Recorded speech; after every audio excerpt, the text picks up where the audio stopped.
Okay guys, so I am starting to put the silicone powder on to mat the baby, and it's the process of letting it, you know, mat up. But I would definitely say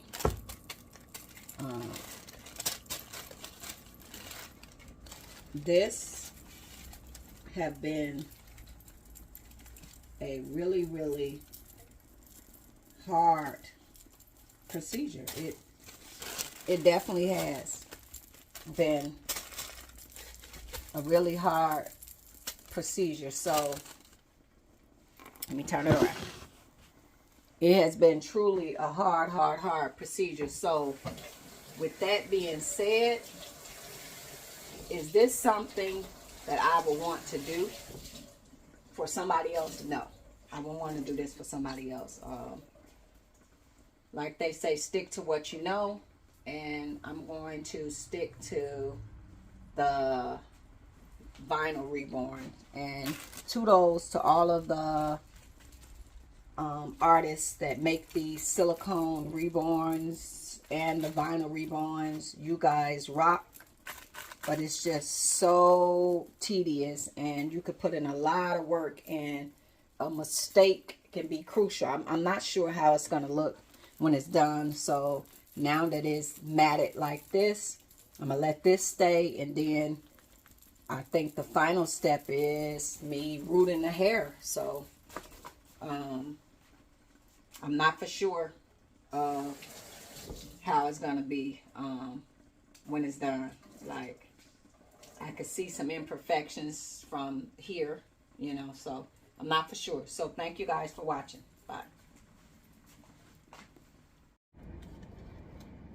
Well, good morning.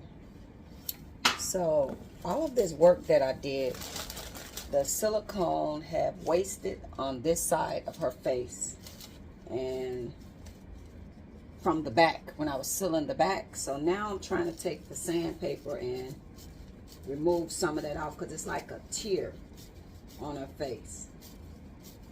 So I definitely will say this is really hard, guys. It's really hard. It's really hard dealing with this. It's a lot of work, just the flipping process. So I have the setting powder on this side because this side cured, but I looked up at her face and realized that as she laying down, the silicone ran down her face. So I'm like, oh gosh. So I'm trying to get this harsh tear that ran down her ear, down her face. So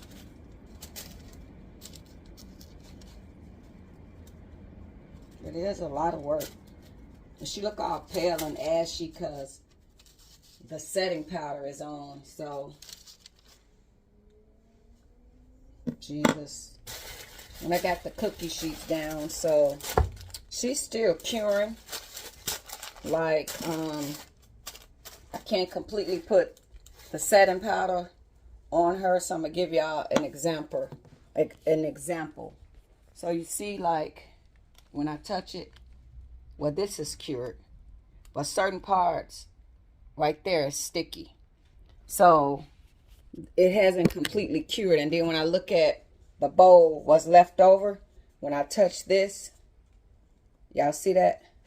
It's doing that. So that's letting me know it's not 100% cured because my fingerprints is being printed in there. So, and then I would say, when we making these babies, if y'all watch people make them, they be looking like little sea monsters, like when they wet and they look all. So it's like, at least with the reborns, we can kind of know that the process is going good. You know, you can look at your stuff and tell. With this, you really can't tell because it's all wet and looking like a sea monster, and you really can't tell whether or not if your project is coming out, you know, perfect. You can't tell. So I'll be building a barrier like this with the cups to stop the plastic from sticking while she lay on the counter and cure. So this is how I'll just leave her. So I'm going to leave her for another, you know, some more time, a couple more hours, and then I finish. So I would say this. The silicone reborns is, for me, and I'm only speaking for myself, 10 times harder than working with the vinyl. The flipping process and doing this side and doing that, that makes it extremely hard for me, because when she's laying face down, all the stuff is running this way. So I guess that's why before you start to do the sides and heat it up to make it tacky like honey so that it don't run. But it's like, it is a very tedious process. It's a whole lot of steps. And when I watch it on YouTube, that the babies be looking like sea monsters. Y'all remember back in the day when we watching the scary movies and a little sea creature come out and they look all wet and gooey, you know, that's what they look like. And then it's like, you cannot see, for me, the process, even when I look at the professionals do it, until their baby is complete with the setting powder and they didn't, you know, put the hair in and the eyes, then the magic come alive. So I won't really be able to fully see if I'm gonna be happy with her into everything. So I'm the type of person, I like to try something before I can say, but will I want to make silicone babies? No. I'm a own in my possession a girl, and I'm a purchase a boy, and then that's it. I'm not gonna participate in it, because to me it's extremely hard and it's very cost consuming, and a mistake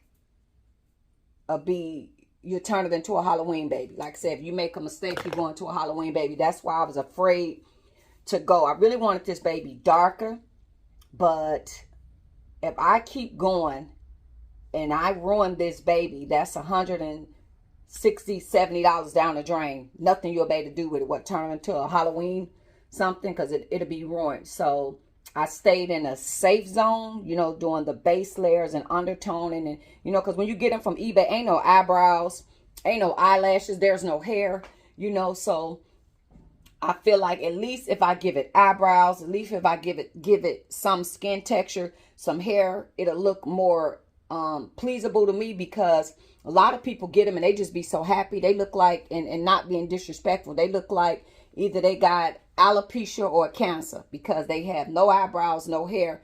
So, but some people will get their babies and they'll be totally satisfied with that look. So, like I said, I'm curing the other side, and now the